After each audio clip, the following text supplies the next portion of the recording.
Halo, ketemu lagi dengan Bu Fani. Hari ini kita akan membahas topik sistem urogenital. Jadi urogenital itu berasal dari kata urinaria atau ekskresi dan juga genitalia. Nah, kalau kalian perhatikan gambar di depan ini merupakan sistem urogenital pada manusia. Jadi nanti kita akan melihat lebih detail bagian-bagian dalam sistem urogenital itu apa saja. Kalau kita lihat sekilas di sini, ini ada, renal ya, kanan dan kiri, renal itu ginjal, kemudian ada ureter di sini, ya, ureternya juga kanan kiri, kemudian ada kantong kemih atau bladder, ya, kemudian ada uretra. Nah, di atasnya renal ini ada sepasang kelenjar juga yang disebut sebagai adrenal. Jadi bacanya bukan adrenal ya, tapi adrenal. Ad itu di atas, renal itu ginjal. Jadi di atas ginjal. Oke, jadi setiap makhluk hidup itu memang memerlukan tenaga untuk melakukan aktivitas sehari-hari. Nah, tenaga ini dapat kita peroleh dengan cara kita mengkonsumsi makanan atau mengkonsumsi minuman. Ya, nantinya makanan dan minuman itu akan dimetabolisme di dalam tubuh. Jadi dipecah menjadi zat-zat makanan yang lebih sederhana dengan bantuan oksigen. Dalam prosesnya ini nantinya selain dihasilkan energi atau tenaga, juga akan dihasilkan zat-zat sisa metabolisme yang harus dikeluarkan dari dalam tubuh. Kenapa harus dikeluarkan? Ya kalau tidak dikeluarkan itu kita seperti menumpuk sampah, jadinya toksik, nanti malah bisa menyebabkan penyakit di dalam tubuh. Nah, yang bertugas mengeluarkan zat sisa tersebut itu adalah sistem ekskresi. Baik, selanjutnya kita akan lihat tentang sistem ekskresi. Jadi sistem ekskresi itu merupakan sistem yang bertanggung jawab dalam proses pembuangan sisa metabolisme dari sel atau tubuh, baik itu berupa cair maupun gas. Jadi utamanya yang sisa metabolisme yang sifatnya sangat toksik itu adalah limbah-limbah yang mengandung nitrogen dalam kadar tinggi. Jadi contohnya adalah amonia. Amonia itu merupakan hasil deaminasi yang terbentuk di hati. Ini sangat toksik, jadi harus segera diubah dengan cara aminasi asam keto atau aminasi asam glutamat maupun nanti diubah lagi menjadi urea. Kemudian sisa metabolisme yang berikutnya selain amonia itu ada urea. Urea ini bisa juga terbentuk dari bahan organik tertentu seperti asam amino, contohnya itu ornitin atau arginin atau yang lain, kemudian dari basapurin. Nah, urea ini akan dibawa oleh sistem sirkulasi nanti menuju ke ginjal. Kemudian sisa metabolisme yang berikutnya ada asam urat. Asam urat ini berasal dari pemecahan asam nukleat dan pada konsentrasi yang tinggi, asam urat ini dapat menumpuk ya, jadi mengendap kemudian tertimbun di persendian. Yang ini yang biasanya menyebabkan rasa nyeri dan banyak dialami oleh orang-orang yang sudah lanjut usia. Kemudian sisa metabolisme berikutnya yang berupa gas itu ada CO2, kemudian ada juga uap air ya atau H2O. Nah, sama metabolisme sendiri itu merupakan material yang terbentuk sebagai hasil metabolisme tubuh. Jadi ini macam-macam ya sama metabolisme. Dan yang namanya sampah metabolisme itu ya namanya sampah itu harus dikeluarkan dari dalam tubuh. Nah, metabolisme tubuh sendiri itu merupakan semua reaksi kimia yang terjadi di dalam sel, jaringan maupun organ. Jadi sampai tingkat ke sel. Nah, ini sisa metabolisme itu seringkali beracun sehingga harus dikeluarkan dari dalam tubuh. Nah, ini melalui sistem ekskresi. Sistem ekskresi membantu memelihara homeostasis tubuh dengan 3 cara. Yang pertama adalah menghilangkan atau membuang limbah atau sisa metabolisme. Yang kedua mengatur keseimbangan dan konsentrasi cairan tubuh atau yang disebut juga osmoregulasi. Dan yang ketiga mempertahankan suhu tubuh dalam kisaran normal atau termoregulasi. Jadi kalau kita bicara tentang yang ini ya, pembuangan limbah atau zat sisa metabolisme masih kaitannya dengan yang tadi. Sisa metabolisme yang paling toksik itu adalah amonia. Terutama kalau pada hewan darat, amonia itu menjadi permasalahan tersendiri untuk kelangsungan hidupnya jika terlalu banyak ditimbun dalam tubuh. Ya, jadi pada hewan-hewan darat ini terutama amonia akan segera diubah di dalam hati menjadi bentuk yang kurang, toksik atau lebih, less toksik, yaitu menjadi urea, dan juga asam urat ya. Kalau manusia itu produk akhirnya biasanya urea, karena urea ini nantinya akan mudah larut dalam air kemudian akan diekskresikan dalam cairan yang, urin kita gitu ya. Kalau misalnya pada burung, reptil, keong darat, serangga, dan lain sebagainya ya, yang binatang-binatang yang masuk golongan itu, asam urat itu akan diekskresikan berbentuk padat bersama dengan kotoran. Jadi produk akhirnya itu adalah, asam urat. Kalau pada hewan yang dia tinggalnya di air, maka, biasanya hasil ekskresinya itu masih dalam bentuk amonia. Kenapa? Karena kalau di air ya amonia itu akan langsung terlarutkan dengan, air yang ada sekelilingnya. Tapi kalau seperti manusia ini kan kita tidak tinggalnya di dalam air, jadi, hasil ekskresi kita kan tidak bisa langsung larut. Maka harus diubah dulu menjadi, zat sisa yang less toxic yaitu urea. Pengeluaran sisa metabolisme itu dapat dilakukan melalui yang pertama kulit, kemudian kedua alat-alat yang ada pada sistem pernafasan, yang ketiga saluran pencernaan, yang keempat hepar, yang kelima adalah ginjal. Nah, pada bab ini yang akan lebih kita bahas adalah pengeluaran sisa metabolisme ini melalui ginjal. Jadi nanti kita akan belajar tentang struktur anatomi dari ginjal, kemudian proses pembentukan urin, fungsi dari ginjal dan lain sebagainya. Ginjal itu merupakan organ utama dalam sistem ekskresi. Manusia itu memiliki sepasang ginjal, ini kanan dan kiri ya, yang terletak di rongga perut. Nah, letak ginjal sebelah kiri itu lebih tinggi daripada ginjal yang sebelah kanan.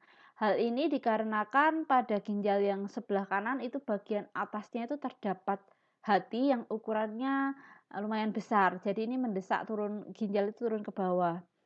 Ginjal itu bentuknya mirip seperti biji kacang merah dengan ukuran itu sekitar 12 sampai 13 cm, lebarnya sekitar 6 cm dan tebalnya 2,5 cm.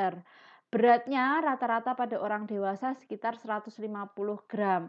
Memang ini bisa berbeda-beda antara individu ya, tergantung dari uh, ukuran badan dari masing-masing individu juga, hanya memang rata-rata itu 150 gram. Nah, ginjal ini memiliki berbagai macam fungsi. Yang pertama adalah menyaring zat-zat sisa metabolisme dalam darah yang dikeluarkan dalam bentuk urin. Kemudian mempertahankan dan mengatur keseimbangan air dalam tubuh. Yang ketiga, menjaga tekanan osmosis dengan cara mengatur konsentrasi garam dalam tubuh. Yang keempat, mempertahankan keseimbangan kadar asam dan basa dengan cara mengeluarkan kelebihan asam atau basa melalui urin. Yang kelima, mengeluarkan sisa-sisa metabolisme seperti urea, kreatinin, dan amonia melalui urin. Yang lupa saya tuliskan di sini adalah ginjal juga memiliki satu fungsi utama, yaitu mengubah vitamin D menjadi bentuk aktifnya.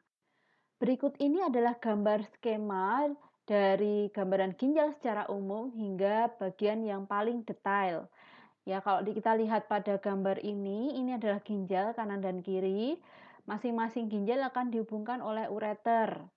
Kemudian ureter ini akan terhubung dengan kandung kemih atau bladder atau kantong kemih. Kemudian nanti dari sini urin akan dialirkan melalui uretra. Nah, pada ginjal juga terdapat arteri dan juga vena. Nah, kalau kita lihat satu bagian ginjal, kita ambil, kemudian kita perbesar, kita belah, bagian dalamnya itu akan tampak seperti ini. Jadi ginjal secara anatomi itu terbagi menjadi dua bagian utama, yaitu korteks yang ada di bagian lebih luar, kemudian medula ini yang ada di bagian tengah. Nah, masing-masing itu nanti akan terhubung ke renal pelvis, kemudian ke ureter. Kalau kita ambil satu bagian kecil, lalu kita zoomkan di sini ya, kita perbesar gambarannya di sini. Ini adalah bagian korteks yang sisi atas, sisi bawah ini adalah medula. Jadi korteks ini nanti di sini akan terdapat kurang lebih 1 juta nefron. Ya, nefron itu merupakan unit fungsional terkecil dari ginjal. Kemudian di bagian medula ini nanti akan terdapat collecting duct. Jadi di sini akan ada duktuli ginjal ya, collecting duct atau duktuli ginjal yang nantinya akan menghubungkan ke renal pelvis yang ada di sini.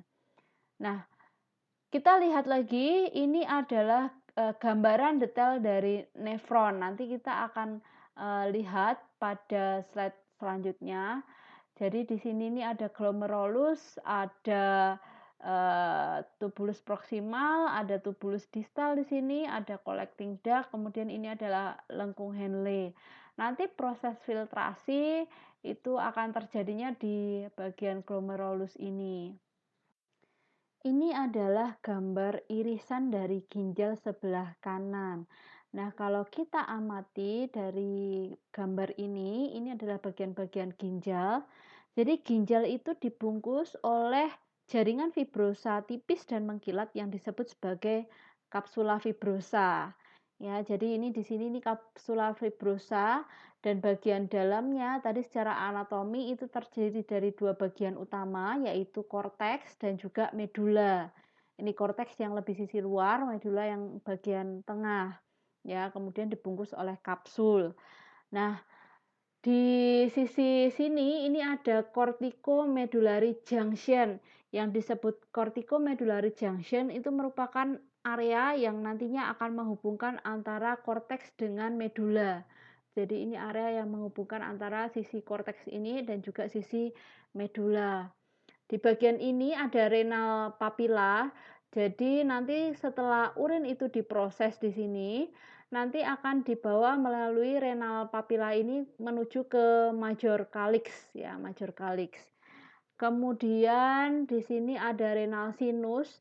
Nah, namanya renal sinus ini seperti cekungan ya di antara medula-medula. Kemudian pada bagian renal sinus ini terdapat jaringan adiposa ya atau jaringan lemak. Kemudian yang disebut sebagai lobus renal itu terdiri dari bagian medula dan juga korteks ini ya. Jadi ini disebut sebagai lobus renal. Yang disebut renal piramid ini yang bentuknya segitiga. Ya, bentuknya segitiga. Kemudian ini ada ureter, ini ada renal artery, kemudian renal vein atau vena ya. Dan di bagian ini disebut sebagai hilus. Jadi hilus itu seperti sisi cekung pada bagian medial ginjal yang nanti merupakan tempat masuknya syaraf, kemudian keluar masuknya pembuluh darah, pembuluh limfe, keluarnya ureter, dan pada bagian ini permukaannya lateral ya.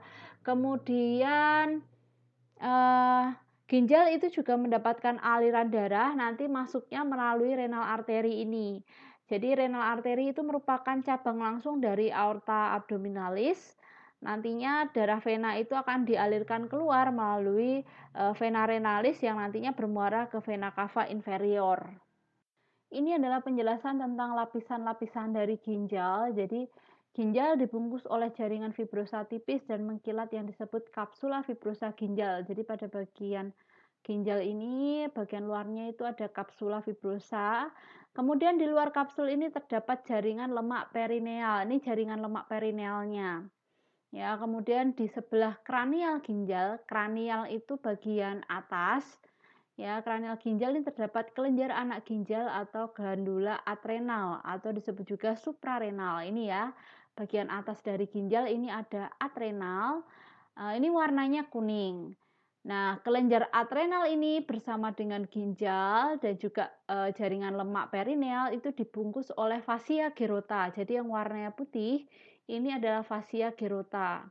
Kemudian di luar fascia gerota terdapat jaringan lemak lagi ya, jaringan lemak retroperitoneal yang disebut juga sebagai jaringan lemak pararenal. Ini sudah saya singgung tadi ya, jadi ginjal itu secara anatomi terbagi menjadi 2 bagian utama yaitu korteks dan medula. Kita akan lihat lebih jauh lagi, lebih detail lagi.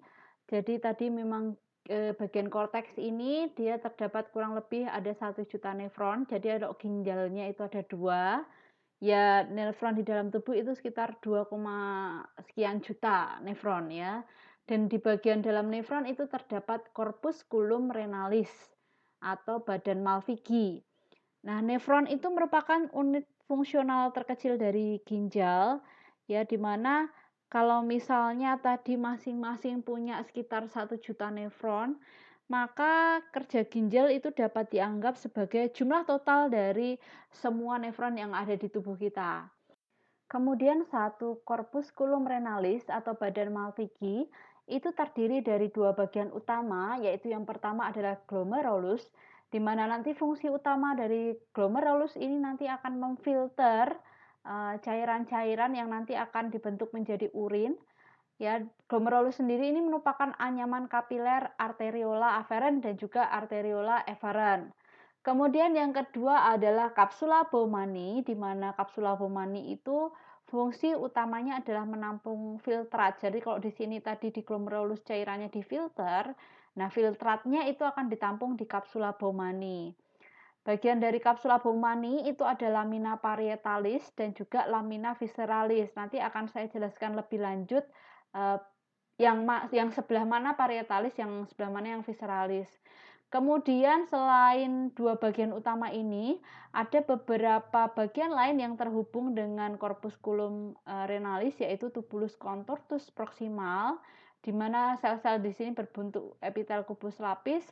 Kemudian ada juga lengkung Henle, ini ada bagian pars ascendent dan juga pars descendent. Kemudian ada tubulus contortus distal dan ada macula densa. Sebelum saya jelaskan lebih lanjut, kita lihat bagian ini ada renal pelvis. Bagian renal pelvis atau rongga ginjal itu merupakan bagian dalam ginjal yang nanti fungsi utamanya adalah menampung urin sementara sebelum dia dikeluarkan melalui ureter.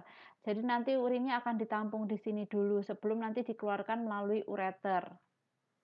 Next, ini adalah gambaran dari corpusculum renalis atau renal corpuscle atau badan Malpighi.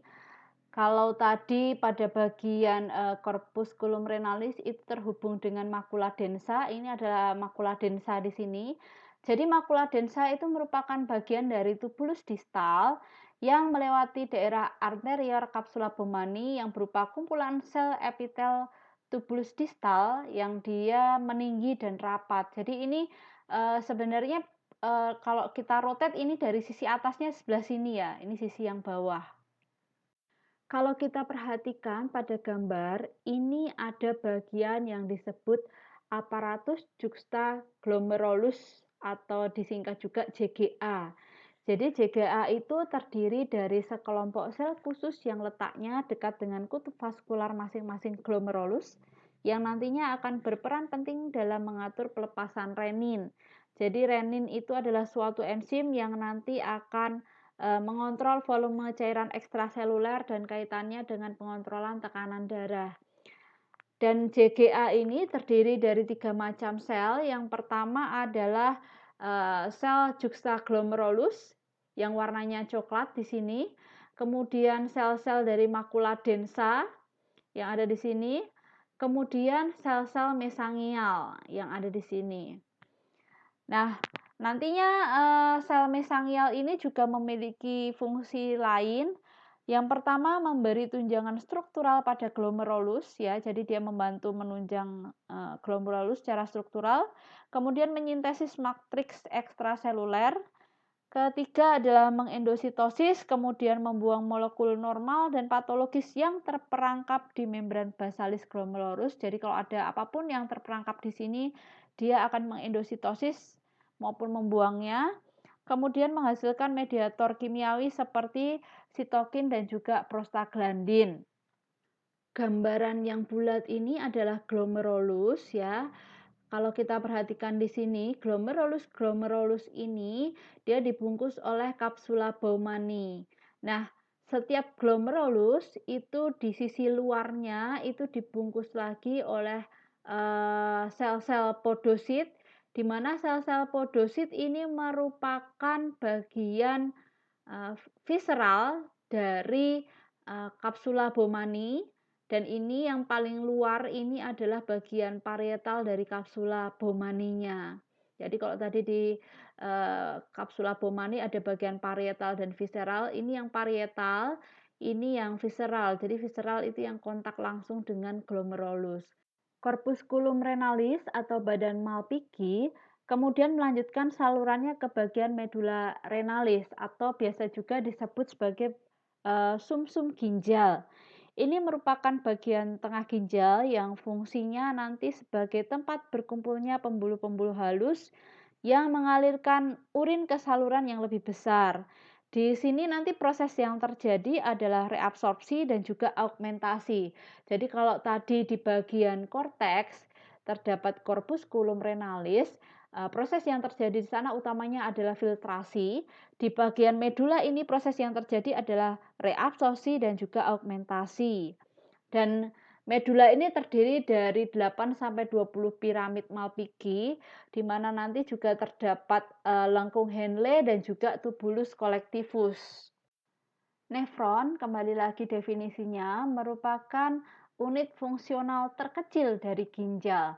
Jadi untuk bisa melakukan fungsinya secara utuh, maka nefron ini terdiri dari berbagai macam bagian, yaitu ada tubulus distal di sini, kemudian ada renal corpuscle atau badan Malpighi, ada tubulus proximal, kemudian ada nefron loop atau lengkung Henle. Jadi tanpa bagian-bagian ini, maka nefron tidak bisa menjalankan fungsinya secara utuh. Di bagian corpusculum renalis tadi terdapat glomerulus. Jadi nanti di bagian glomerulus ini proses yang terjadi di sini adalah filtrasi atau penyaringan. Lalu akan dihasilkan filtrat. Nah, filtrat hasil penyaringan itu akan dibawa masuk ke tubulus proksimal atau tubulus contortus proksimal. Di sini ini sel-selnya bentuknya kuboid ya. Kemudian filtrat di sini ini akan diproses lagi, jadi nanti akan mengalami proses absorpsi dan juga ekskresi. Jadi zat-zat yang masih dibutuhkan akan diabsorpsi lagi oleh tubuh. Kemudian yang diekskresi di sini ini adalah sebagian besar yang tidak dibutuhkan, termasuk nanti benda-benda asing maupun mikroorganisme.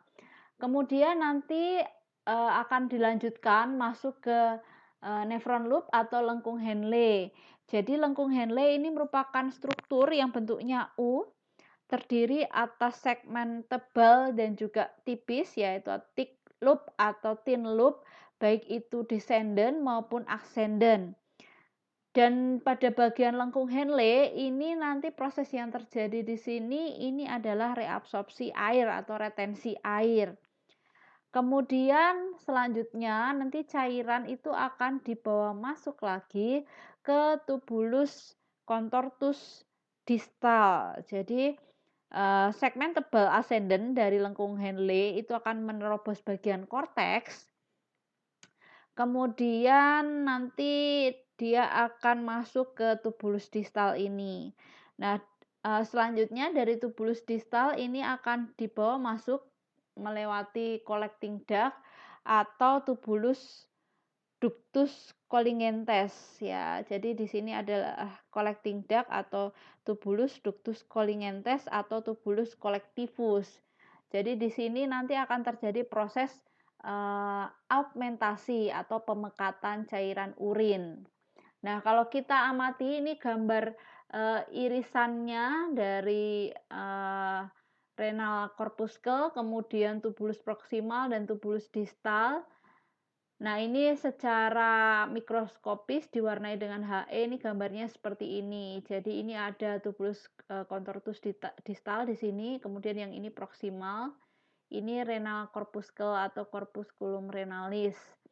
Nah, pada bagian tubulus proximal maupun tubulus distal, kalau kita lihat lebih detail lagi struktur selnya, ya tubulus contortus proximal itu pada bagian selnya itu terdapat mikrofili. Jadi karena di sini tadi prosesnya yang terjadi adalah absorpsi, mikrofili di sini ini untuk memperluas area penyerapannya. Kemudian di bagian tubulus distal ini mikrofili di sini hanya tinggal sedikit karena sudah tidak banyak lagi proses penyerapan di sini. Kemudian ini nukleusnya, ini bagian mitokondrianya, kemudian ini menempel pada basement membran. Ini adalah gambaran proses yang tadi terjadi pada nefron. Jadi ini ada renal arteri, ini membawa darah masuk, nanti masuknya ke renal corpuscle atau corpusculum renalis atau badan Malpighi, yang nantinya di sini ini akan diproses ya, prosesnya adalah filtrasi. Apa saja yang diproses? Di sini ada H2O, ada urea, ada asam urat, ada glukosa, ada asam amino, kemudian garam-garam. Nah, ini nanti setelah proses filtrasi, ini, yang masih diperlukan oleh tubuh, itu akan dibawa masuk lagi melalui ke pembuluh darah ini. Ya, yang sedangkan filtratnya nanti akan masuk ke tubulus proksimal. Ya, di sini masuk ke tubulus proksimal, kemudian di tubulus proksimal ini akan terjadi proses absorpsi. Ya, kemudian, di lengkung Henle, ini masuk ke lengkung Henle, di sini akan ada proses absorpsi, reabsorpsi ya, air dan juga garam-garam, kemudian nanti masuk lagi ke tubulus distal ya, di sini tubulus distal, ini, lebih banyak sekresi yang terjadi di sini. Kemudian masuk ke collecting duct atau tubulus collectivus atau tubulus colligentes. Di sini nanti akan dikeluarkan sudah dalam bentuk urin, di mana di urin itu terkandung H2O, kemudian garam, ada urea, ada asam urat, ada amonia. Jadi ini penting ya yang di sini ini, di lengkung Henle itu terjadi retensi air. Jadi kalau misalnya, tubuh kita masih memerlukan cairan dalam jumlah besar, maka air itu akan ditarik keluar dari, urin. Ya, makanya di sini nanti yang akan berperan penting pada, homeostasis ya, osmoregulasinya nanti akan, di sini peranannya. Ini adalah gambaran lebih detail lagi dari corpusculum renalis atau renal corpuscle. Jadi di bagian corpusculum renalis tadi sudah saya singgung bahwa di sana terdapat glomerulus yang fungsi utamanya adalah untuk proses filtrasi atau penyaringan. Tapi apa sih sebenarnya yang disaring di sini? Jadi yang disaring di sini itu adalah darah dari seluruh tubuh ya, nanti akan difilter di sini. Jadi kalau kita lihat keterangannya di sini, ini adalah darah yang belum tersaring masuk ke dalam glomerulus. Jadi nanti di glomerulus akan dipilah-pilah mana yang masih diperlukan oleh tubuh, mana yang tidak. Yang masih diperlukan oleh tubuh itu akan dikembalikan lagi ke aliran darah. Jadi di sini keterangannya adalah darah yang sudah terfilter, ya nanti akan dikembalikan lagi dalam peredaran darah. Sedangkan bagian yang dirasa sudah tidak diperlukan lagi oleh tubuh, itu akan dikeluarkan sebagai filtrat di sini. Nah, ini nanti akan dilanjutkan masuk ke tubulus proksimal. Kalau kita lihat, ini arah alirannya ya. Jadi ini bagian korteks dari ginjal, ini bagian medula dari ginjal. Di sini ada pembuluh darah arteri, ada pembuluh darah vena. Yang arteri ini masuk ke bagian korteks, kemudian dia masuk ke dalam glomerulus. Di sini akan difilter. Ini lewat pembuluh darah arteri aferen. Jadi aferen itu yang menuju, eferen itu yang meninggalkan. Ya, jadi di sini dibawa oleh atau dilewati oleh arteriol aferen masuk ke dalam glomerulus, kemudian difilter. Yang masih dibutuhkan tubuh lewatnya nanti arteriol eferen ya, yang meninggalkan ginjal. Filtratnya dibawa masuk ke tubulus proksimal, di sini diproses lagi, tadi ada proses absorpsi dan juga sedikit ekskresi, kemudian masuk ke lengkung Henle. Nah, ini lengkung Henle itu menembus dari bagian korteks kemudian menuju ke bagian medula. Ya, ini bagian thicknya atau bagian yang tebalnya, ini bagian yang thin. Di sini nanti ada proses reabsorpsi air dan garam ya, terutama retensi air nanti. Kemudian masuk ke tubulus distal, ya, kemudian dari tubulus distal nanti menuju ke tubulus collectivus. Nah, di sini, ya ini collecting duct. Baru nanti menuju renal papilla, tadi renal papilla menuju ke ureter. Setiap renal corpuscle atau corpusculum renalis itu terdiri dari glomerulus yang nantinya akan diselimuti atau dikelilingi oleh kapsul epitel berdinding ganda yang disebut sebagai kapsula Bowmani. Jadi kalau berdinding ganda artinya ada dua dinding di sini. Yang bagian visceral itu yang langsung kontak atau bersinggungan langsung dengan glomerulus, sedangkan bagian parietal ini yang langsung bersinggungan dengan sisi luar dari corpusculum renalis. Kalau kita amati gambarnya, kita ambil satu bagian dari glomerulus, kemudian kita perbesar. Bagian visceral dari glomerulus itu dibungkus oleh atau dilapisi oleh sel-sel podosit.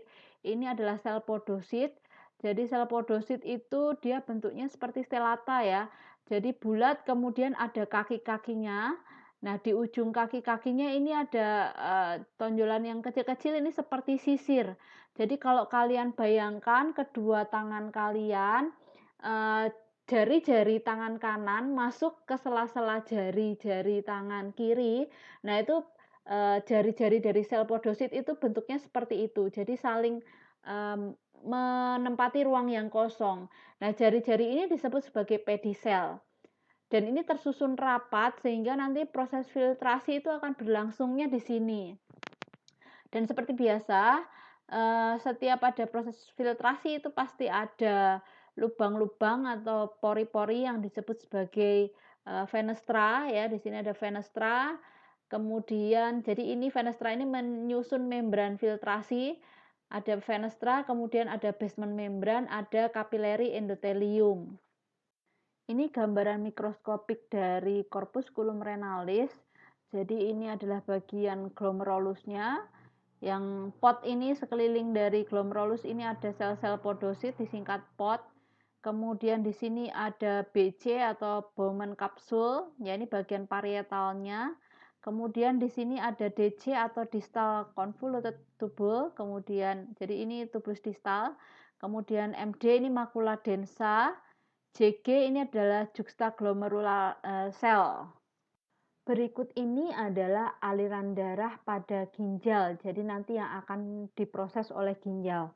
Setiap hari itu ada sekitar 180 liter darah yang diproses di ginjal dan nanti akan dihasilkan sekitar 1-2 liter urin.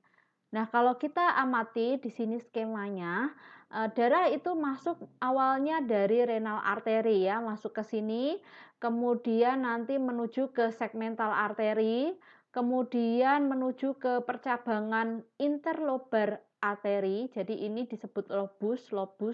Jadi maka di sini pembuluh darahnya itu disebut interlobar arteri.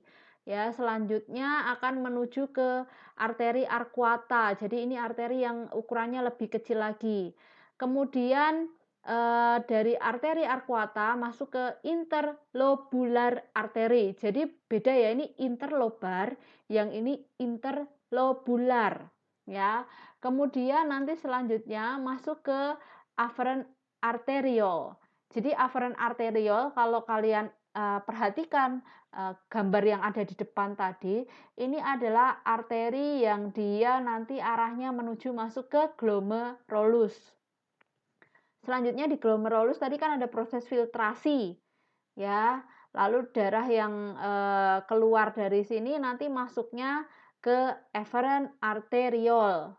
Ya, efferent arteriole ini nanti akan menuju ke percabangan kapiler yang kedua, yaitu peritubular capillaris yang ada di sini. Ya, ini ada di bagian cortical nephron dan vasa recta. Vasa recta ini ada di bagian juxtamedullary nephron. Termasuk di sini adalah kapiler yang tadi melingkupi lengkung Henle. Ya, selanjutnya di sini kan nanti akan mulai masuk ke vena. Vena di sini setelah keluar dari kapiler-kapiler yang ada di glomerulus maupun di nephron ini masuk ke interlobular vein. Jadi ini seperti ini interlobular ya. Interlobular vein kemudian masuk ke arcuata vein atau vena arcuata, kemudian ke interlobar vein, baru nanti akan dikeluarkan melalui renal vein atau vena renalis. Berikutnya kita akan membahas tentang vesika urinaria atau kantong kemih. Jadi vesika urinaria atau urinary bladder itu merupakan kantong berotot tempat untuk menampung urin sebelum dikeluarkan dari tubuh. Dan organ ini tidak dimiliki oleh ular, buaya, burung ya, kecuali burung unta, kemudian sebagian besar kadal dan sebagian ikan. Pada hewan-hewan tersebut, urin itu langsung dibuang keluar dari tubuh. Kita lihat pada gambar, ini ada ginjal kanan dan kiri terhubung oleh ureter. Jadi tadi cairan urin itu yang sudah diproses di ginjal akan dialirkan melewati ureter lalu masuk ke vesika urinaria. Ya, di bawah vesika urinaria nanti ada uretra yang akan merupakan tempat saluran urin menuju keluar. Nah, ini kalau kita lihat gambarannya, ini ureternya di sini kanan kiri. Kemudian ini adalah vesika urinaria, di lapisan atas itu terdapat peritoneum. Kemudian ini ada destrusor muscle. Jadi destrusor muscle itu adalah otot yang dimana nantinya ini elastis ya. Jadi ketika urin itu masuk sehingga kantong kemih ini terisi, ini akan mengembang atau melebar. Kemudian ketika dia ini kosong ya nanti dia akan menyempit kembali. Kemudian di sini ada ureteral opening. Ya, ini nanti yang menghubungkan ke uretra. Kemudian di sini ada sphincter. Pada vesika urinaria ini ada dua jenis sphincter yaitu sphincter yang internal dan juga sphincter yang eksternal. Ya, jadi sphincter itu otot-otot yang nanti fungsinya untuk membuka maupun menutup. Kalau di sini adalah internal uretra ya nanti untuk membuka maupun menutup uretra.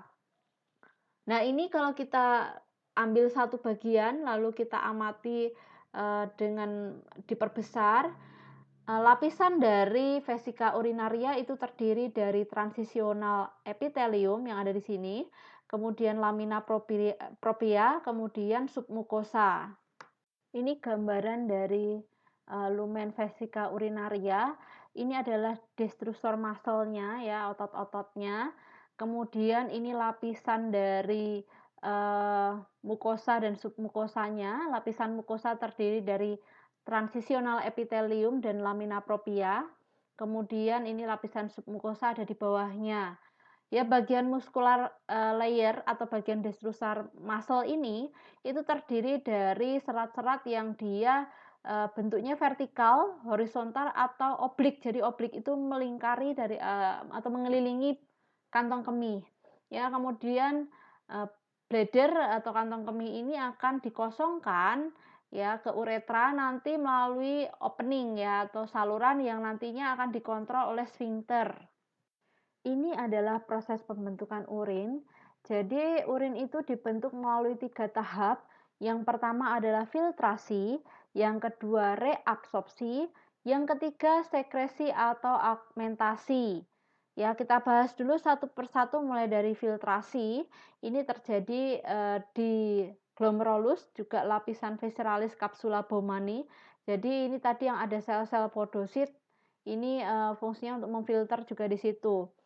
Nah, di dalam glomerulus ini darah akan disaring, nantinya akan terbentuk urin primer. Jadi urin primer ini masih mengandung zat-zat yang sekiranya berguna bagi tubuh ya, misalnya ada glukosa, ada garam, ada asam amino dan lain sebagainya. Jadi hasil dari filtrasi ini adalah urin primer. Selanjutnya ini masuk ke tubulus proksimal, nanti di sini akan ada proses reabsorpsi. Jadi tidak hanya di tubulus proksimal renalis saja, tapi juga nanti akan ada proses reabsorpsi atau retensi air dan juga garam itu pada bagian lengkung Henle. Dan ini prosesnya akan dipengaruhi oleh hormon antidiuretik dan juga aldosteron atau renin. Jadi reabsorpsi sendiri ini nantinya akan menyerap kembali zat-zat yang masih berguna bagi tubuh. Kemudian nanti di sini akan terbentuk urin sekunder. Jadi kalau filtrasi membentuk urin primer, reabsorpsi akan membentuk urin sekunder. Tahap yang ketiga adalah sekresi atau augmentasi. Jadi bisa disebut juga sekresi atau pengeluaran atau augmentasi atau pemekatan sebenarnya. Nanti akhirnya juga tetap disekresi sehingga ini tahap ini bisa disebut menjadi satu. Jadi tahap ini merupakan pengeluaran cairan dalam bentuk urin. Jadi ini urinnya sudah disebut sebagai urin sejati atau urin sesungguhnya. Atau ada juga yang menyebutkan sebagai urin tersier. Jadi pada bagian, augmentasi atau pemekatan ini biasanya ada penambahan zat-zat yang sudah tidak bermanfaat lagi bagi tubuh. Jadi nantinya, lebih pekat ya, urinnya. Nah, ini adalah gambaran skematisnya, nanti kalian bisa amati sendiri di sini. Ini adalah yang difiltrasi itu apa saja, di bagian mana, kemudian ini di bagian lengkung Henle apa yang terjadi di sini, kemudian di bagian tubulus distal ini masih ada sedikit proses reabsorpsi di sini, tapi sudah ada juga mulai proses sekresi, ini augmentasinya di sini ya terutama. Jadi nanti ada proses pemekatan itu di sini, kemudian akan dikeluarkan, lewat ureter, nanti lalu menuju ke kantong kemih, lalu keluar lagi lewat uretra. Berikut ini adalah zat-zat yang terkandung dalam urin. Yang pertama ada air, ini kurang lebih 95%. Kemudian ada urea, asam urat, amonia yang ini merupakan sisa pembongkaran dari protein. Kemudian empedu, terutama di sini adalah biliverdin ya, zat pewarna dari empedu yang memberikan warna kuning pada urin. Kemudian ada garam, selanjutnya zat-zat yang bersifat racun atau toksik atau yang, konsentrasinya itu berlebihan. Ya, contohnya misalnya ketika kita mengkonsumsi vitamin atau obat-obatan atau produk hormon atau enzim yang, berlebihan, maka ini akan dikeluarkan melalui urin. Ini adalah beberapa faktor yang mempengaruhi jumlah urin yang keluar. Yang pertama adalah jumlah air yang diminum. Jelas semakin banyak air yang diminum, maka volume urin itu juga akan semakin besar. Kemudian banyaknya garam yang harus dikeluarkan dari darah agar osmosisnya seimbang. Kemudian pengaruh hormon antidiuretik atau ADH atau hormon vasopresin. Ini adalah hormon yang nantinya akan mengatur kadar air dalam darah. Selanjutnya ada kondisi iklim atau musim atau cuaca. Biasanya kalau pada cuaca yang dingin, misalnya pada musim dingin atau musim hujan, itu produksi urin itu akan meningkat, sedangkan ketika musim kemarau biasanya akan berkurang. Nah, ini merupakan salah satu mekanisme osmoregulasi di dalam tubuh. Kemudian stimulus atau dari syaraf, dan yang terakhir adalah zat-zat diuretik yang dikonsumsi. Contohnya misalnya seperti kopi, teh, kemudian alkohol yang nantinya akan menghambat reabsorpsi Na. Jadi ini nanti akan menghambat reabsorpsi air dan sehingga menyebabkan volume urin pun juga akan meningkat. Ini adalah gambaran ekskresi ikan air tawar dan ikan air laut. Jadi freshwater fish ini ikan air tawar, marine fish ini ikan air laut. Kita lihat dulu yang ikan air tawar. Pada ikan air tawar, konsentrasi zat terlarut itu lebih tinggi di dalam tubuh ikan dibanding konsentrasi zat terlarut di lingkungan. Jadi kalau konsentrasi zat terlarut di sini bisa kita contohkan adalah NaCl atau garam. Konsentrasi NaCl atau garam di dalam tubuh ikan itu lebih tinggi daripada garam yang ada di lingkungan tempat tinggalnya. Nah, padahal secara osmosis air itu akan berpindah dari larutan yang konsentrasi zat terlarutnya rendah atau dari lingkungannya ke larutan yang konsentrasi zat terlarutnya tinggi atau tubuh ikan. Sehingga secara konstan ikan itu akan kemasukan air dari lingkungannya secara terus-menerus. Nah, oleh karena itu tubuh ikan ini biasanya diselimuti oleh lendir. Lendir ini untuk mencegah atau meminimalkan masuknya air ke dalam tubuh ikan secara berlebihan melalui permukaan tubuhnya. Nah, pada ikan air tawar ini juga tidak banyak minum air, bahkan tidak minum air sama sekali. Ya, dia memperoleh air itu dari makanannya. Nah, untuk menjaga kestabilan osmotiknya sendiri, maka ikan air tawar itu juga akan terus-menerus mengekskresikan air dalam jumlah yang besar. Sehingga kalau kita perhatikan di sini, glomerulusnya itu ukurannya besar, ya karena akan banyak, air yang nanti difilter di sini. Sehingga nanti biasanya urin yang dikeluarkan itu encer atau kita baca keterangannya di sini, ekskresi of, dilute urine. Jadi ekskresinya itu urinnya encer. Nah, sedangkan pada ikan air laut ini, konsentrasi zat terlarut di lingkungannya di air laut ini, lebih tinggi daripada konsentrasi zat terlarut di dalam tubuh ikan. Sehingga nantinya kan ini cenderung, eee, dari konsentrasi rendah itu cairan akan keluar menuju ke yang zat terlarutnya konsentrasinya tinggi. Nah, makanya untuk mempertahankan cairannya tetap berada di dalam tubuhnya, maka ikan air laut itu akan banyak mengkonsumsi, makanan dan juga air laut. Dan insang di sini dia akan secara aktif mengeluarkan NaCl. Ya, kemudian, pada bagian ginjalnya, ini glomerulusnya ukurannya sangat kecil, bahkan mungkin ada ikan yang tidak memiliki glomerulus. Dan bagian, urinnya itu lebih pekat, karena pada bagian urin nanti juga akan dikeluarkan garam-garam. Amfibi sistem ekskresinya berupa kulit yang pertama, kemudian paru-paru pada amfibi dewasa, dan juga insang kalau pada amfibi, yang masih muda, kemudian ginjal atau ren. Nah, ren ini sendiri bentuknya bulat panjang, warnanya coklat, terpisah dari kolom di bawah vertebra. Ginjal atau ren sendiri nanti akan bermuara pada kloaka, jadi nanti akan berujung di sini, ini kloaka ya. Nah, ginjal pada amfibi itu seperti ginjal pada ikan air tawar, nanti fungsi utamanya adalah untuk mengurangi atau mengeluarkan air yang berlebih, terutama ketika amfibi ini berada di dalam air. Karena kulitnya ini permeabel terhadap air, artinya, air itu akan sangat mudah masuk ke dalam tubuhnya. Nah, amfibi ini saat mengalami metamorfosis, dia mengubah ekskresi amonia ini menjadi urea, itu terutama ketika larva, kemudian berubah jadi berudu, kemudian menjadi, hewan darat yang dewasa. Nah, pada katak atau sebagai salah satu contoh amfibi, dia punya kantong kemih ya, di sini ada, kandung kemih, ini pada yang jantan, ini pada yang betina. Terutama untuk konservasi air fungsinya, ya. Dan ini terutama ketika berada di darat. Ketika berada di air, ini kantong kemih ini akan terisi urin yang sangat encer, tapi ketika berada di darat, ini akan, urin encer ini akan diserap kembali untuk menggantikan air yang hilang pada proses evaporasi.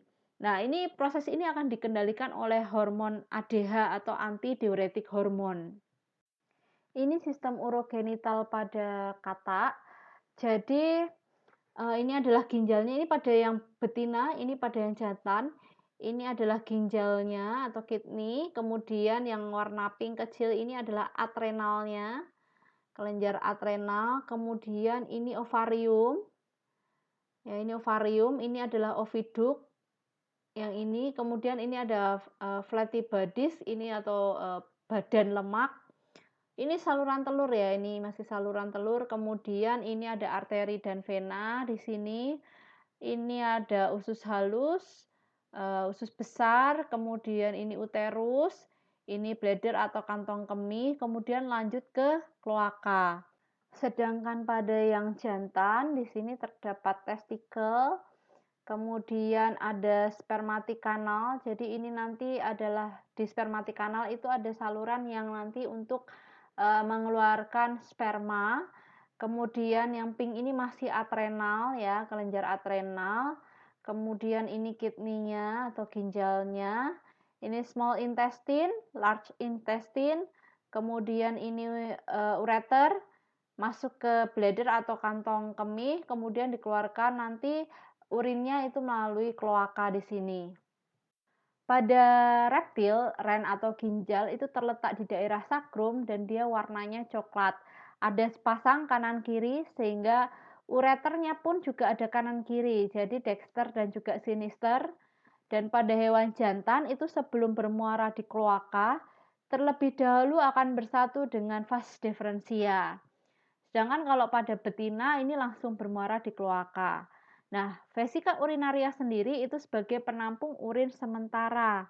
Jadi nanti ujungnya adalah tetap ke kloaka. Hasil ekskresi pada reptil itu adalah asam urat yang ini tidak terlalu toksik bila dibandingkan dengan amonia yang dihasilkan pada mamalia. Nah, asam urat ini dapat diekskresikan tanpa perlu ditambah air dalam volume yang besar, sehingga nanti bentuknya itu jadi pasta yang warnanya putih. Ini gambaran sistem urogenital pada reptilia ya, terutama pada kadal. Jadi di sini ada kadal jantan, ini ada kadal betina. Nah, ini pada kadal jantan, ini ginjalnya ada di sini. Ya, yang warnanya merah, kemudian ini saluran ginjalnya. Lalu ini adalah kelenjar kelaminnya kalau pada yang jantan atau testisnya. Kemudian ini ada kantong kemihnya, ini kloaka. Yang pada betina, ini indung telurnya di sini atau ovariumnya, kemudian ini ginjal yang di tengah, kemudian ini adalah oviduk. Nah, ini kantong kemih, ini kloakanya. Ya, kalau kita lihat di gambar yang bawah ini mungkin lebih jelas lagi. Jadi ini bagian ini ginjal, kemudian ini bagian dari testis ada di atas, kemudian ini epididymis, kemudian ini ureter, vas deferens, kemudian papilla urogenitalia ke kloaka. Nah, ini yang pada betinanya ini ada oviduk, ini masih corong dari oviduk, ini ovariumnya, kemudian ini kantong kemih, ini papilla urogenitalia, kemudian ini kloakanya di bawah. Pada aves, alat ekskresinya berupa ginjal yang ukurannya ini relatif besar, warnanya merah kecoklatan, dan tiap ginjal itu terdiri atas beberapa lobus. Ginjal ini juga berhubungan dengan ureter dan nantinya akan berakhir pada kloaka. Nah, burung ini tidak memiliki vesika urinaria ya, jadi sehingga nanti hasil dari ekskresi yang asalnya dari ginjal itu langsung disalurkan ke kloaka melalui ureter ini.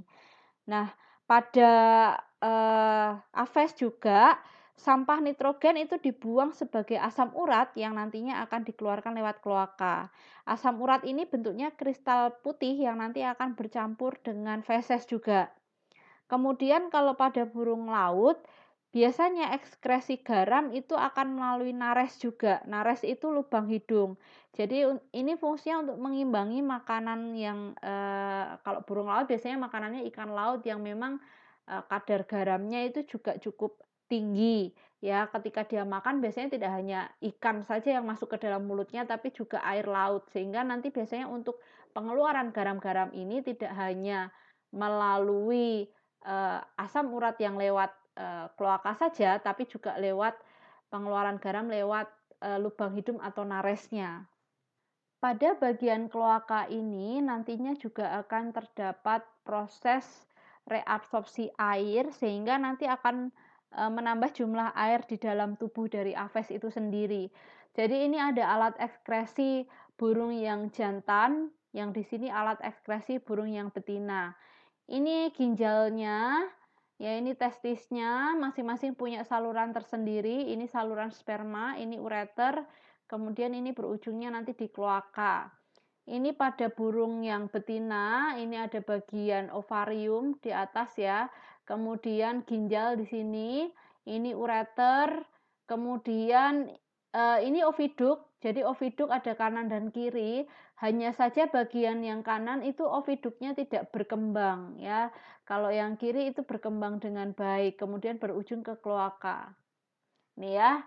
Jadi ini kalau bagian aves itu yang oviduk kanan itu pada burung betina itu tidak berkembang, jadi yang berkembang hanya sisi yang kiri. Jadi ovarium ini ada di atas tadi ya. Nah, ini gambaran kalau di bedah itu seperti ini ya, ini masing-masing bagiannya. Selanjutnya setelah ini kita akan membahas tentang sistem reproduksi atau genitalia pada mamalia jantan dan juga mamalia betina. Sistem reproduksi mamalia itu memiliki fungsi-fungsi sebagai berikut. Yang pertama membentuk sel kelamin, yang kedua menghasilkan hormon reproduksi, yang ketiga menyalurkan sel kelamin, keempat sebagai tempat pembuahan, dan yang kelima sebagai tempat perkembangan embrio. Nah, sistem reproduksi itu sendiri terdiri dari yang pertama kelenjar kelamin, kemudian saluran kelamin atau organ-organ reproduksi, yang terakhir adalah alat tambahan atau alat kelamin luar. Sistem reproduksi jantan itu terdiri dari gonad jantan atau testis, kemudian organ-organ reproduksi antara lain ductus efferens, epididymis, ductus deferens, kemudian ductus ejaculatorius, dan uretra. Yang ketiga adalah organ kelamin luar. Ini terdiri dari penis dan juga skrotum. Selanjutnya ada kelenjar tambahan yaitu kelenjar prostat, vesicula seminalis, dan bulbouretralis atau disebut juga kelenjar Cowper. Jadi pada kelenjar tambahan ini nanti yang pertama kali akan dilewati itu adalah vesicula seminalis, kemudian kelenjar prostat, baru nanti ke kelenjar bulbouretralis atau kelenjar Cowper. Di bagian vesicula seminalis itu akan dihasilkan suatu substansia yang nanti berwarna viskos kekuningan. Ya, ini isinya adalah material-material nutritif bagi spermatozoa. Ya, termasuk di sini ada sukrosa dan juga prostaglandin. Jadi nanti fungsi utamanya untuk memberikan nutrisi pada spermatozoa juga. Selanjutnya nanti akan melewati kelenjar prostat, di mana di kelenjar prostat ini akan disekresikan cairan seperti jeli yang nanti sifatnya alkalis. Fungsi utamanya itu untuk membasahkan air mani, juga untuk menambahkan antikoagulan pada sel sperma, jadi agar tidak menggumpal. Nah, selanjutnya nanti akan dibawa ke saluran kelenjar bulbouretralis atau kelenjar Cowper. Di sini akan dihasilkan sekret mukoprotein yang nanti fungsinya sebagai pelumas atau lubrikan ketika nanti akan diejakulasikan. Testis sendiri terdiri dari tubulus seminiferus testis, di mana pada tubulus seminiferus testis ini nantinya akan terjadi proses spermatogenesis atau pembentukan sel-sel sperma. Kemudian ada jaringan intersisial yang terdiri dari sel-sel Leydig, yaitu sel yang akan menghasilkan testosteron. Sekarang kita amati pada gambar. Di sini ada testis, tadi di dalam testis itu terdapat tubulus seminiferus testis, di mana pada tubulus seminiferus testis ini nantinya akan terjadi proses spermatogenesis atau pembentukan sel-sel sperma. Jadi setelah sel-sel sperma ini dibentuk di sini atau dihasilkan di tubulus seminiferus, selanjutnya akan dibawa ke epididymis. Ini epididymis di sini. Lalu nantinya akan dihantarkan ke bagian vas deferens. Ini bagian yang panjang, ini adalah vas deferens. Kemudian akan berujung pada vesicula seminalis, di mana nantinya di sini akan ditambahin nutrisi-nutrisi untuk mensupport kehidupan dari sel sperma itu sendiri atau spermatozoa. Kemudian masuk ke ejakulatory duct. Di sini nanti akan melewati kelenjar prostat, di mana di kelenjar prostat tadi akan ditambahkan cairan jeli tadi ya, yang sifatnya basah. Jadi nanti untuk membasahkan sel spermanya, atau di sini nanti akan menjadi cairan mani. Kemudian di sini akan juga jeli itu untuk mencegah koagulasi atau penggumpalan dari sel-sel spermanya. Jadi biar tidak menggumpal, ditambahkan cairan jeli tadi. Selanjutnya dibawa melewati ejakulatory duct, melewati kelenjar bulbouretral yang ada di sini. Nah, nanti sebelum dia diejakulasikan keluar melalui uretra, ini akan ditambahkan suatu cairan lubrikan atau pelumas dari kelenjar bulbouretral. Nah, di sini testis itu dibungkus oleh skrotum. Jadi skrotum itu suatu kantong yang berisi testis yang menggantung di bawah perut posisinya. Nah, pada skrotum ini terdapat berbagai macam otot, antara lain fascia superficialis, kemudian ada septum, ada otot dartos, ada cremaster. Kemudian ini testis, dia ukurannya sekitar 2 kali 2,5 cm, beratnya kurang lebih 2,5 gram. Ya, di sini dia punya kapsul yang terdiri dari 2 lapisan juga, ada tunica vaginalis dan juga tunica albuginea. Nah, di sini ini ada penis. Bagian penis ini merupakan bagian dari sistem reproduksi jantan yang bentuknya bulat memanjang, dan pada bagian penis ini terdiri dari 3 massa silindris. Jadi ada 2 corpora cavernosa penis dan 1 corpus spongiosum penis. Gambar berikut menunjukkan anatomi dari penis. Ini adalah glans penis atau kelenjar penis. Glans penis itu sebagian ujungnya nanti akan diselimuti oleh prepuce atau foreskin, atau ini seperti lapisan yang membungkus bagian ujung dari glans penis. Kemudian ini ada external urethral opening, jadi ini terhubung ke uretra. Kemudian ini lapisan dari kulitnya, ini skin layer, ini connective tissue. Lalu di bawah connective tissue ini ya ada syaraf, pembuluh darah, vena dan juga arteri. Ini kalau kita potong melintang seperti ini, maka akan tampak di sisi yang besar ini, bulatan besar ini adalah corpus cavernosum yang nanti banyak berisi jaringan erektil. Jaringan erektil ini merupakan jaringan yang kaku sebenarnya dan bisa terisi oleh darah ketika seseorang itu mengalami ereksi ya. Kemudian yang di sisi bawah, bulat di sisi bawah ini adalah corpus spongiosum, dan di bagian dalamnya ini terdapat uretra.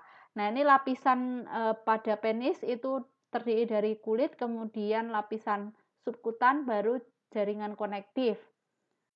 Ini adalah gambaran detail dari skrotum. Jadi ini skrotum, di bagian dalamnya itu terdapat testis, di mana testis ini nantinya akan terbungkus oleh 2 macam tunika. Yang pertama adalah tunika albuginea, yang kedua adalah tunika vaginalis.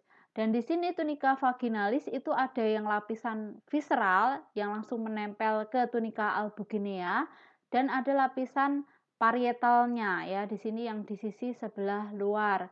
Kemudian ini ada tubulus seminiferus ya, tubulus seminiferus di mana tadi merupakan tempat pembentukan sel-sel sperma atau proses spermatogenesis. Nah, masing-masing tubulus seminiferus ini akan dikemas dalam lobul-lobul seperti ini dan dipisahkan oleh septum. Kemudian nanti sperma yang sudah dihasilkan itu akan dihantarkan ke mediastinum testis yang ada di sini. Untuk selanjutnya nanti dikirim ke epididymis. Epididymis itu fungsi utamanya sebagai tempat penyimpanan sementara dan juga pematangan spermatozoa. Jadi tadi setelah dihasilkan di sini, kemudian dimatangkan di epididymis. Ini bagiannya ada bagian head atau kepalanya, kemudian ini bagian body atau badannya, ini bagian tail atau ekornya. Jadi ini kepala, ini badan, ini ekor. Umur spermatozoa di dalam epididymis itu kurang lebih selama 1 bulan. Kemudian nanti akan dibawa masuk ke ductus deferens.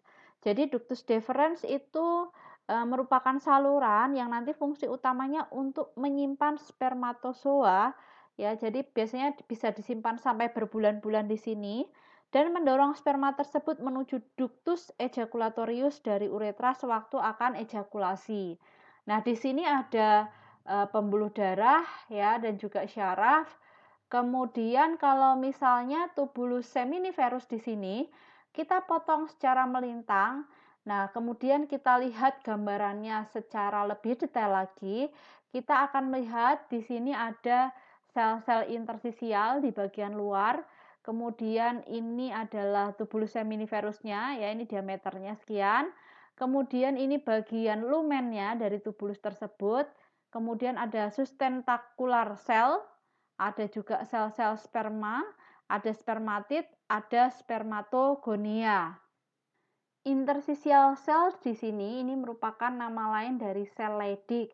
Jadi sel Leydig ini berada di antara tubulus seminiferus yang nanti fungsi utamanya adalah untuk memproduksi hormon testosteron. Nah, di sini sustentacular cells itu merupakan nama lain dari sel Sertoli. Jadi sel Sertoli itu seperti perawatnya sel-sel sperma.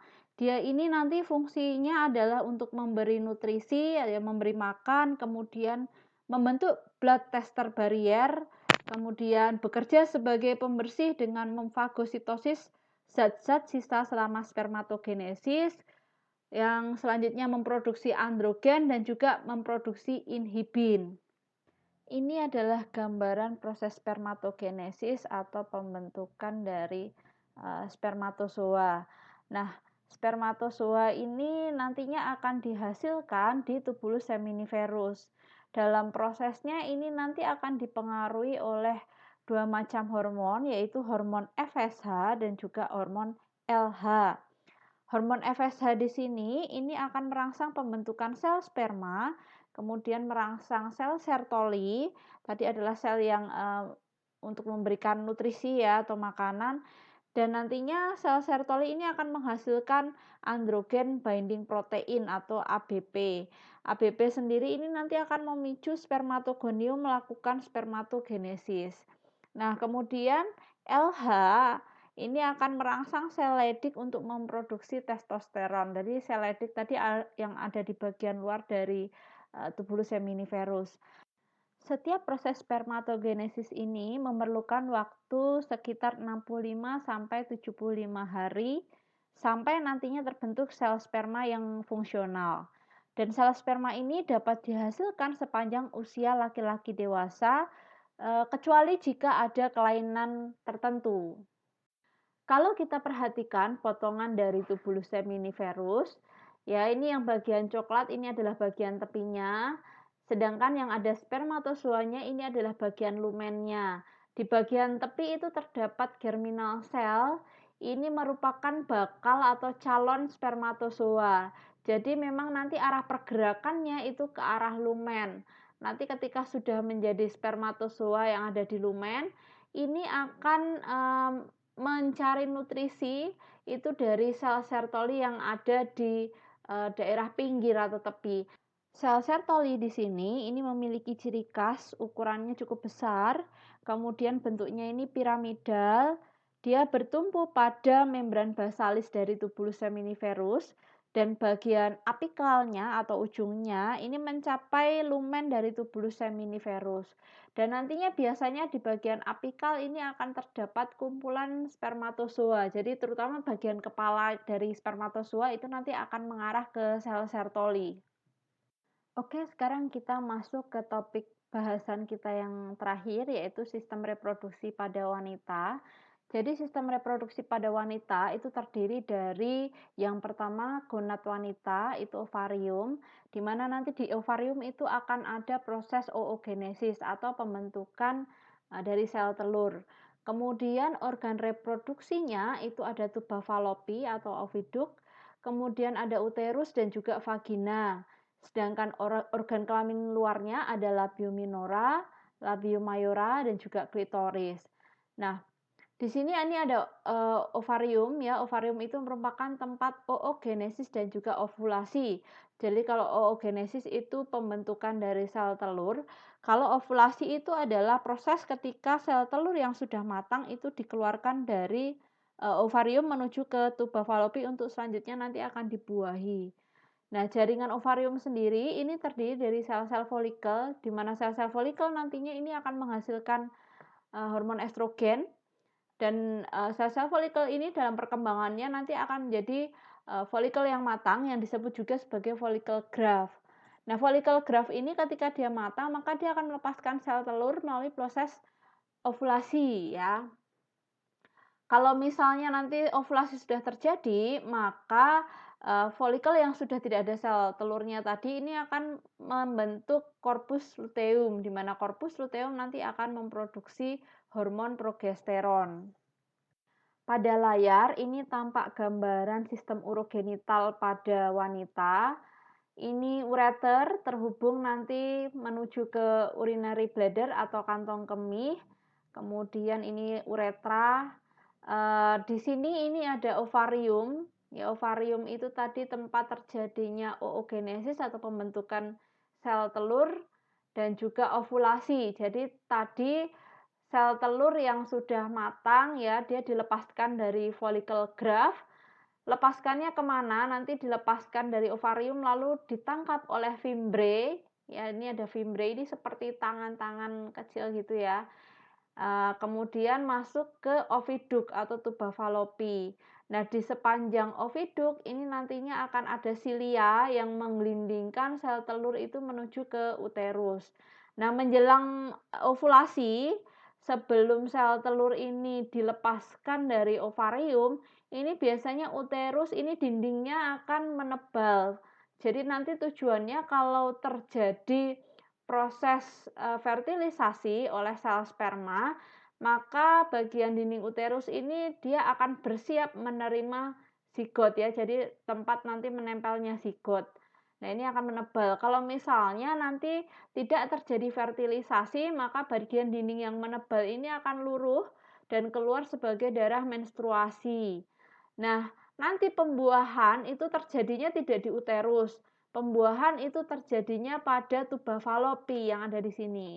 Ovarium ini ada sepasang ya, kanan dan kiri, dan ukurannya sekitar 4 kali 3 kali 2 cm. Dan tadi sudah saya sebutkan sebelumnya bahwa pada ovarium ini nantinya adalah tempat untuk memproduksi hormon estrogen dan juga progesteron. Selanjutnya di sini ada pubic symphysis, kemudian ini ada glans klitoris. Jadi glans klitoris itu adalah organ erektil kalau pada wanita, ini bentuknya silindris, ada di sebelah depan dari labia minora. Jadi ini labia minoranya. Kemudian ini ada labia mayora. Nah, kalau labia mayora itu merupakan lipatan kulit yang ini nanti ditumbuhi oleh rambut. Ada sepasang juga kanan dan kiri. Ini memanjang dari mons pubis menuju bagian bawah sampai belakang. Ini mons pubis ya. Mons pubis itu merupakan jaringan lunak yang dia agak menonjol, kemudian bagian atasnya itu tertutup kulit yang ditumbuhi oleh rambut. Ini terletak di bagian atas dari pubic symphysis. Jadi ini pubic symphysis, atasnya ada mons pubis.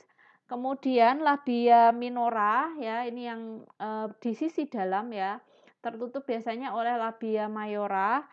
Ini merupakan lipatan kulit yang dia lebih kecil ukurannya dan lebih tipis. Kemudian letaknya di sebelah medial dari labia mayora dan banyak mengandung kelenjar minora. Ini tidak ditumbuhi oleh rambut ya kalau area dari labia minora. Kemudian ini ada vaginal orifice. Jadi nanti kalau melakukan hubungan seksual ini nanti tempat masuknya alat kelamin dari laki-laki. Ini anus, kemudian ini vaginanya ya di sini, kemudian ini rektum, ini serviks. Jadi kalau ada istilah kanker serviks itu adalah kanker dari mulut rahim ya. Serviks itu mulut rahim. Kalau rahim itu uterus. Ya, kalau serviks itu mulut rahim. Kemudian nah ini kalau dari depan ini tampak seperti ini ya. Ini uretranya di sini. Kemudian ini vaginanya, labia mayora yang di sini ini adalah area yang nantinya masih ditumbuhi rambut. Kemudian labia minora ini yang sisinya di bawah dari labia mayora. Ini klitoris di sini. Ini anus, mons pubis. Pada gambar berikut kita bisa lihat lebih detail lagi secara luas bagian dari sistem reproduksi wanita. Di sini ada uterus. Jadi kalau uterus ini nama lainnya adalah rahim. Dinding uterus sendiri ini nantinya akan terdiri dari 3 lapisan, yaitu lapisan endometrium atau lapisan yang paling dalam, di mana pada lapisan endometrium ini kaya akan pembuluh darah. Nah, bagian inilah nantinya yang akan meluruh ketika menstruasi. Jadi ketika tidak ada proses fertilisasi, maka bagian endometrium ini akan meluruh yang menjadi campuran darah menstruasi. Kemudian lapisan yang kedua di sini ini ada lapisan miometrium. Lapisan miometrium ini merupakan lapisan yang kaya akan otot. Jadi nanti tugasnya ini berperan penting pada proses kontraksi dan juga relaksasi ketika melahirkan. Kemudian ada juga lapisan terakhir yaitu lapisan serosa atau adventitia yang disebut juga lapisan perimetrium. Ini merupakan lapisan terluar dari uterus, kemudian fungsi utamanya ini sebagai pelindung. Di sini ada ovarium, ini ovarium kanan dan kiri, dan ovarium ini nantinya akan terhubung ke uterus melalui ovarian ligamen. Nah, di bagian atas dari ovarium itu terdapat tuba falopi. Nah, ini tuba falopi atau oviduct. Di bagian ujungnya nanti ada infundibulum dan di bagian infundibulum ini ada fimbre. Jadi pada bagian fimbre dan infundibulum nanti bertugas menangkap sel telur yang sudah matang dan dikeluarkan dari ovarium. Kemudian dibawa menuju ke tuba falopi, nanti dari tuba falopi digelindingkan menuju ke uterus oleh vili-vili. Pada sistem reproduksi wanita ini juga terdapat ligamen yang ukurannya itu sangat luas ya. Jadi ini membentang dari sisi kiri ke kanan seperti ini dan pada ligamen ini nantinya akan melekat juga pembuluh-pembuluh darah, vena dan juga arteri. Juga di sini ada ureter. Nah, ini serviks atau mulut rahim, kemudian ini vagina. Nah, pada bagian sisi ini jika kita potong secara melintang, maka bisa kita lihat di sini, ini adalah ovarium, ya, kemudian ini bagian dari tuba falopi. Ya, di ovarium itu nantinya ada proses oogenesis sehingga di sini nanti akan kaya akan folikel-folikel. Ya, ini folikel yang ukurannya kecil ini merupakan folikel awal atau primordial, kemudian nanti berkembang hingga matangnya nanti akan menjadi folikel graft. Nah, ovarium itu terdiri dari bagian korteks dan juga medula, dan di bagian korteks ini akan terbungkus oleh tunika albuginea. Ini adalah tahapan perkembangan folikel ya, jadi mulai dari folikel primordial, kemudian folikel primer yang unilaminar, kemudian berkembang menjadi folikel primer yang multilaminar. Ini gambarannya secara mikroskopis. Kemudian nanti selanjutnya berkembang lagi menjadi folikel antral, kemudian folikel yang matang atau folikel graft. Nah, ini gambarannya secara mikroskopis. Kalau misalnya kita lihat secara skematis seperti ini mulai dari folikel primordial menjadi folikel primer, kemudian folikel sekunder, kemudian menjadi vesikular folikel atau folikel graft yang ini yang sudah matang. Dan kalau sudah matang nanti keluar ya sel telurnya ini. Kemudian ini yang ditinggalkan ini nanti akan membentuk korpus luteum ya, korpus luteum, kemudian dia menjadi korpus albicans lalu menghilang, lalu siklusnya berulang lagi dari folikel primordial, folikel primer, sekunder, kemudian graft dan seterusnya. Oke, cukup sekian untuk topik kita hari ini. Terima kasih yang sudah menonton video ini sampai selesai. Sampai jumpa pada topik yang lain pada pertemuan berikutnya.